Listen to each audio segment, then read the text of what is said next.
Final sequence of questions in our Investec Derby preview and countdown, and the next one centres around a Northern challenge. Richard Fahey, Paul Hannigan and Mickdaam, who came good, out-toughed his rivals at Chester. I guess the question will be, is he quite good enough? That's exactly the right question. We know that he's got plenty of experience, we know that he's a good quality horse, and we know he's well travelled because he's had a successful spell in Dubai under the care of Mike the Cock. He's more than held his own since he came back to Richard Fahey, who trained him last season, and there's a really good news story around the fact that it's Richard's first Derby runner, and I think it's Paul Hannigan's first Derby ride after more than a decade of plying his trade and 2 Jockeys Championships.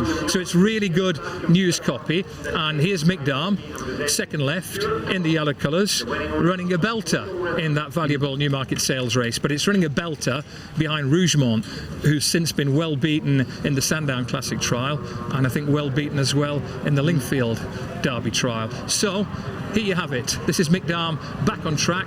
Solid performance on his return from Dubai, and he proved that he has held his form and more besides when he went to Chester. See, this was the run that had me pigeonholing him, and yet Chester, even on the ground, Chester forced me to rethink. And then you look back on the runs out in Dubai as well, and there's glimpses of Grade 1 ability in performances like that, and even to a degree this as well. So you could take a positive view if you wanted to. Well, this is soft ground Group 3, and left of picture we also have Minimum Risk, who I think is still engaged in Saturday's Derby. And it's pretty hard work as Mickdaam responds really well to pressure under Tony Hamilton on this day, but Model Pupil accelerated really well on the outside and would have beaten Mickdaam in a few more strides. Now, I could be dead wrong. I'm dead wrong plenty times, like most people who speculate on horse races.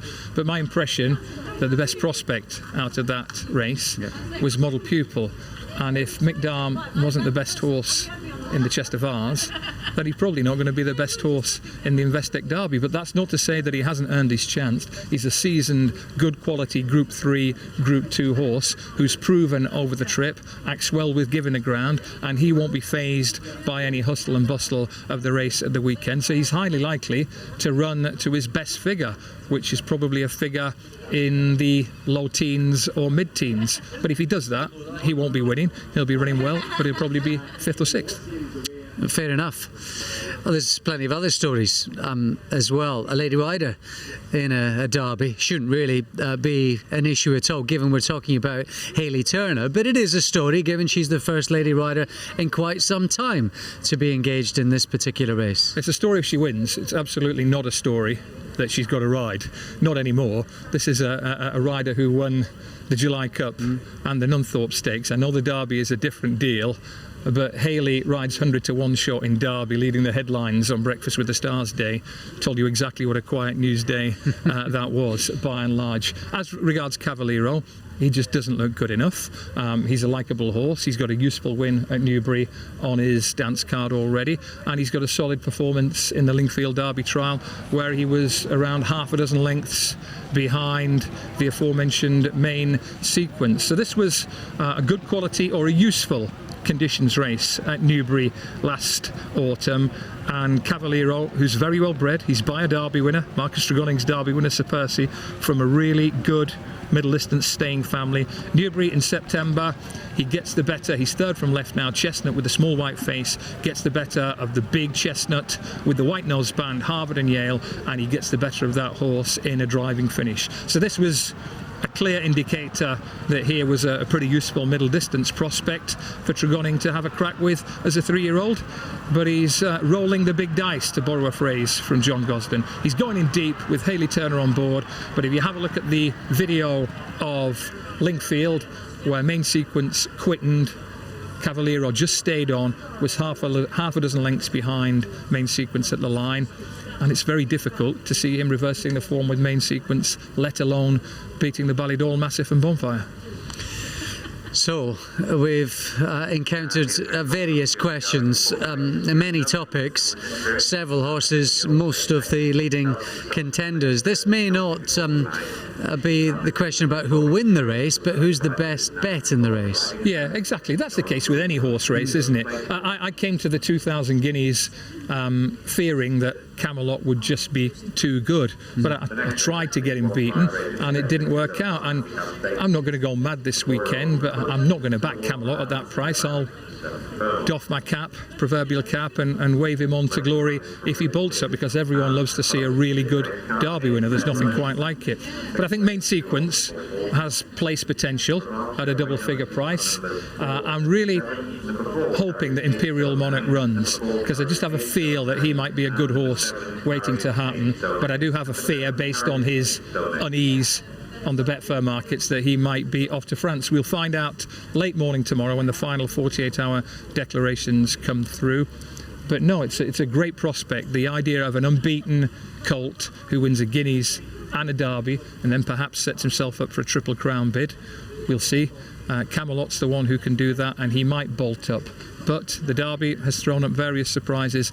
It's never quite as straightforward as connections hope, even for the really good ones by and large. Even See the Stars had to overcome a little bit of adversity along the way in a fairly tight finish. But no, Camelot is obviously the potential star attraction. Watch Bonfire Like a Hawk as regards his behaviour in the paddock and down at the start, and perhaps Main Sequence and Imperial Monarch as the horses at double figure prices who might outrun those prices.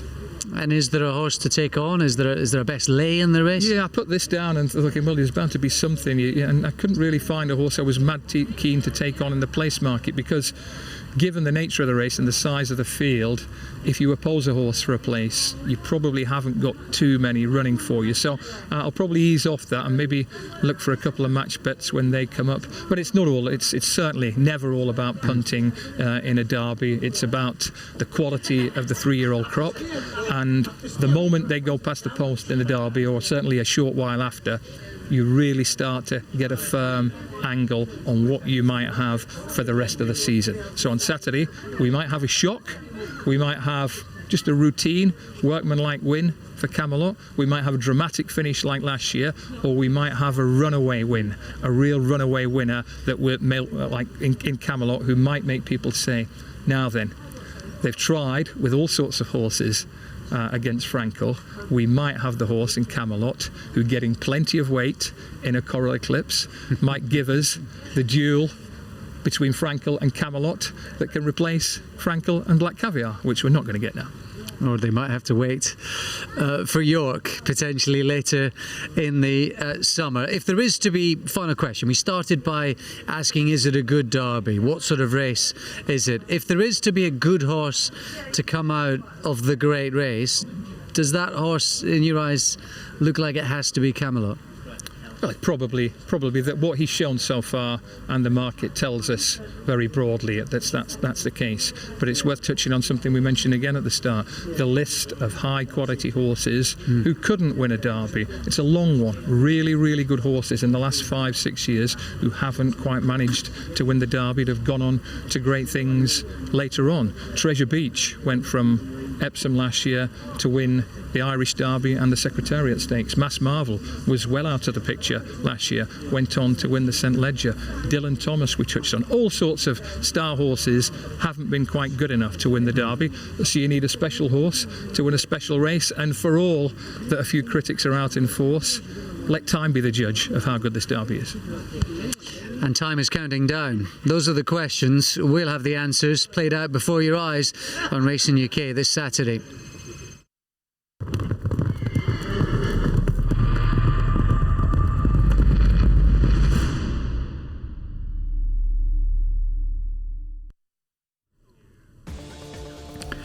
So here are the entries for the Investec Derby on Saturday afternoon at 4 o'clock. Astrology, one of the Ed O'Brien contingent. Bonfire, Camelot, Cavaliero, Marcus Tregoning and Hayley Turner teaming up. Father of Science, Imperial Monarch. That's the one that we're not sure where he's going to be going in truth. Main Sequence for David Lanigan.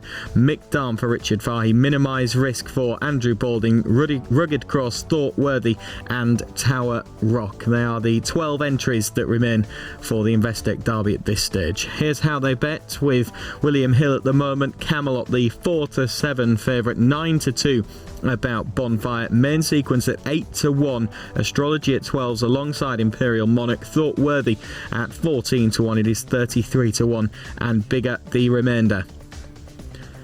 And that is the Saturday card. at Epsom Downs on Saturday afternoon. Of course, the big race of the day is the Investec Derby at 4 o'clock, but we've also got, obviously, on that card the Group 1 Coronation Cup, and last year's winner of that race, St Nicholas Abbey, is amongst the entries. He's currently the odds-on market leader. We've also got last year's St Ledger winner in Masked Marvel as well. We've got a Dubai World Cup winner in Monza Rosso in the field as well, so that also a fantastic race to look forward to on Saturday afternoon at Epsom. All of it's live here on Racing UK.